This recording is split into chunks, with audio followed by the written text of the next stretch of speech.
曾拍摄《时代革命》的香港导演周冠威4月下旬抵达台湾，展开其新作《Deadland》的拍摄。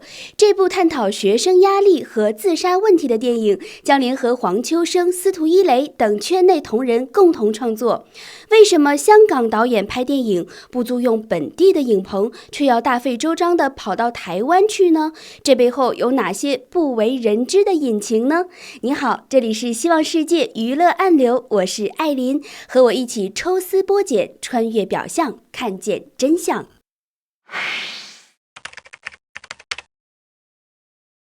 提到周冠威，就不得不说他拍摄的那部震撼国际视野的纪录片《时代革命》。2021年，该片在戛纳电影节特别放映单元世界首映，引发全球关注。同年荣获金马奖最佳纪录片奖。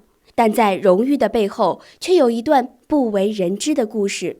2019至2020年，香港反送中运动如火如荼，大量市民走上街头抗议，要求港府撤回逃犯条例的修订。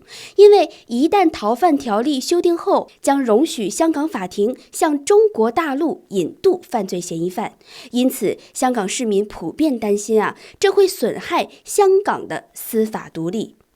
19年的一天，周冠威接到一通电话，有人邀请他拍摄一部让世界了解香港现状的纪录片。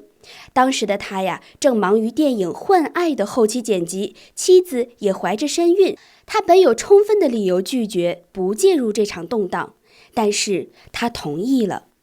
他戴上防毒面罩，走进火线，走入理大围城的焦土之中。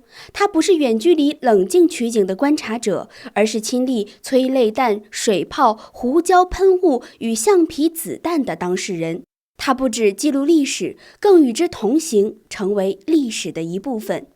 当电影终于完成，在戛纳电影节上映之时，香港已实施国安法1年有余。时代革命4字早被官方定性为敏感禁语，而他仍然选择真名出现在电影工作名单中，成为唯一站出来承认这是我拍的片子的制片人。时代革命带来的除了掌声与荣耀，还有压力与风险。被捕的阴影，作品被封的现实，社会孤立的代价，真真切切地笼罩着他。不少朋友劝他离开香港，但他却选择留下。这个决定意味着他可能失去事业、自由，甚至失去与家人共享日常的时间。他很清楚，离开是出于恐惧，而留下则是选择面对恐惧。他从不避讳谈及自己的恐惧，每一天都活在可能被捕的阴影下。但身为基督徒的他说，信仰给我力量，如果有一天真的被抓，他要让世界看到勇气，而非恐惧。在许多人眼中，周冠威像是一位铁骨铮铮的硬汉导演，但实际上他是个非常容易流泪的人。看新闻会哭，朋友被捕会哭，甚至只要想到孩子也能热泪盈眶。他从不刻意地压抑自己的情绪，哪怕是在孩子的面前，他会在客厅放声痛哭，儿子会递纸巾，女儿呢则搂着他轻声地说 Daddy 不要哭了。他认真地说道，如果我在家都不敢表达自己的情绪，又怎么教孩子在外面的世界勇敢做自己呢？在这个家庭里，他以泪水示范何为脆弱，也用爱教会孩子坚强。除了导演这个身份，周冠威还是个全职爸爸，每天接送孩子上下学，买菜、煮饭、哄睡，全程参与。他与9岁的儿子无话不谈，从电影没钱拍到担心被捕，都坦诚地分享。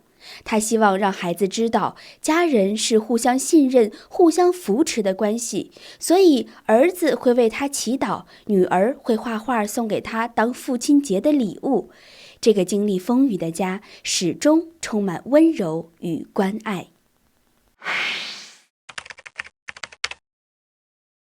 疫情期间，他完成了作品《艺人婚礼》。那时，时代革命的余波仍未平息，资金中断，演员退出，他靠朋友10万8万的凑资金，甚至有一位入狱的手足都投资支持他，这样才东拼西凑的把电影拍摄完毕。拍新电影《Deadline》在香港却没有人敢借场地给他，他也找不到剧组的工作人员，于是才不得不移师台湾拍摄。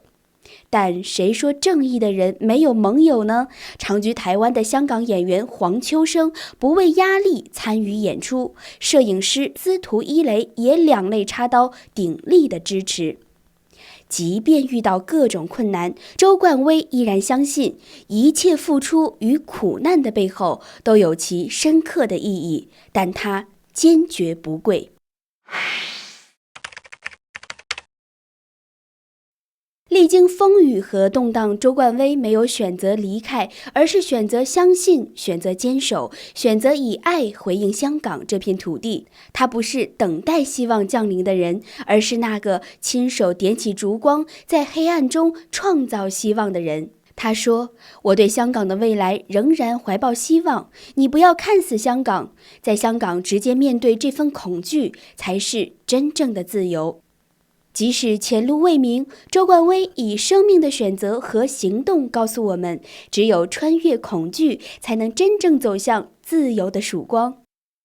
这里是希望世界娱乐暗流，感谢你的陪伴，愿每一道微光穿越黑暗。喜欢这个频道，别忘了订阅、分享并打开小铃铛。你有什么想说的、想看的，也可以留言告诉我们。